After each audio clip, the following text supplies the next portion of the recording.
Hugh O'Flaherty grew up the son of a golf steward in Deer Park, Ireland. He had a leaning towards the priesthood as a young adult, and when he entered the seminary, he was sent to Rome. This was the year 1922, the year Mussolini came to power. He was ordained in 1925 and went on to earn doctorates in divinity, canon law, and philosophy. He then served the Vatican in Egypt, Haiti, San Domingo, and Czechoslovakia. Soon he was called back to Rome and appointed to the Holy Office, which now deals with matters of doctrine. When working in the Holy Office, he played golf with many of the higher-ranking people of Rome, many of them prominent Italian Jews. In 1942, when Nazi and fascism began cracking down on the Jewish people, Father O'Flaherty began hiding them in monasteries and convents, his old college dormitory, and even his residence.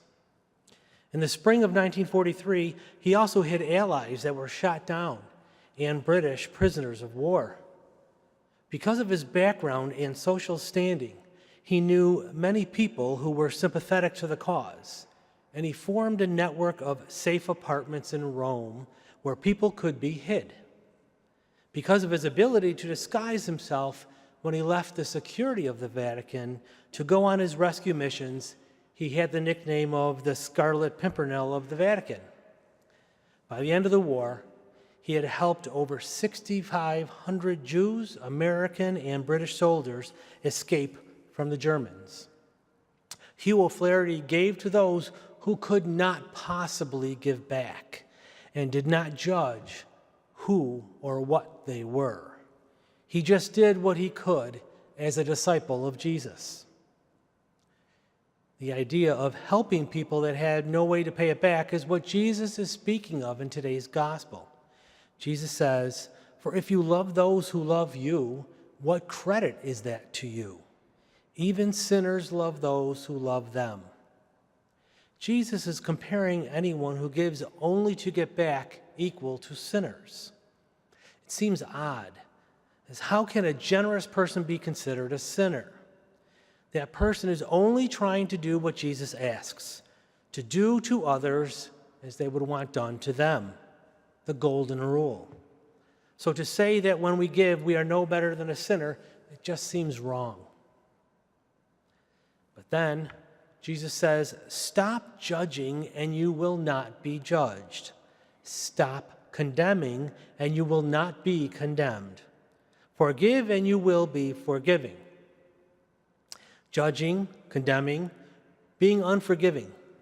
These are the things that make us the sinner, even when we are giving people or giving to people.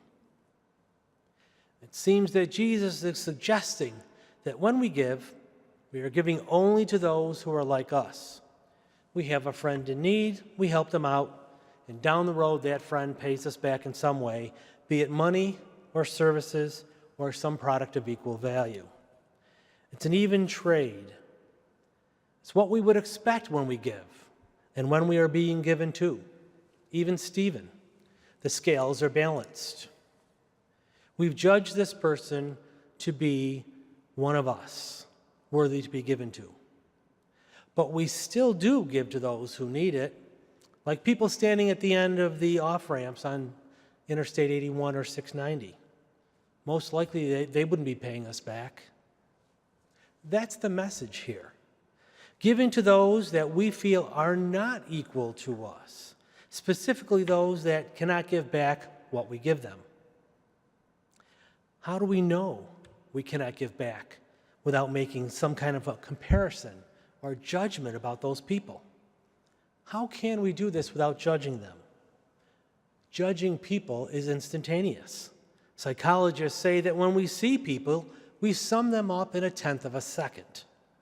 No matter how hard we try not to judge others, it seems it's done faster than we can think not to judge them. Yet Jesus is saying when we judge others, we will be judged in the same way. In order for us to give to someone that has less than us, we have to size them up.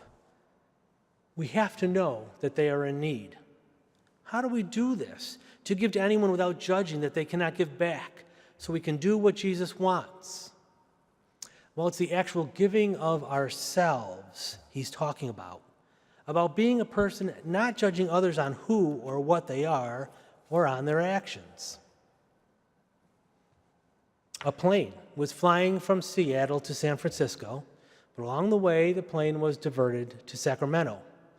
The captain came over the PA system advising that the people could deplane for about an hour, but they had to be back on time so they could get back in the air once the issue they had was corrected. Everyone deplaned but a blind woman with her guide dog. The pilot had grabbed his shades and was about to deplane himself, but saw the woman sitting there. He went up to her and asked her if she wanted to stretch her legs for a bit.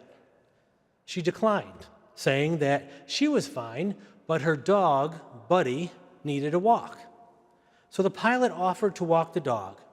Without thinking, he grabbed his shades, took the leash, and headed for the terminal. As the pilot got off the plane wearing his sunglasses and walking the guide dog, passengers in the terminal ran for the nearest counter to change their flights.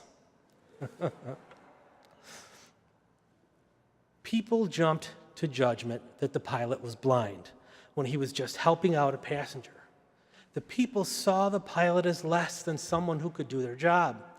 Any of the people who went to change their flights sized up the pilot and judged him not as helping someone out, but as being someone who couldn't be trusted to fly a plane.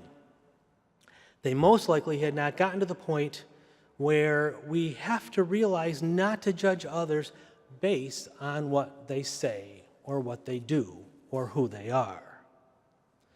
The idea is to become what Jesus is asking.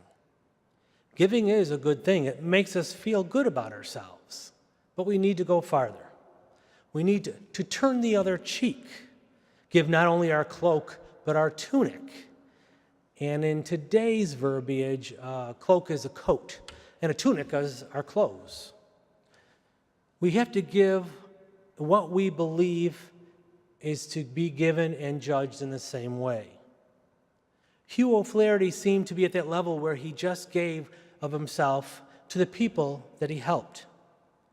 He must have had that level of spirituality that Jesus is talking about. We too are challenged to move to that level if we have not yet reached it. What will propel us to that level? We have another opportunity as in the next few weeks Lent begins. Remember the last line of our gospel. For the measure with which you measure will be in turn measured out to you.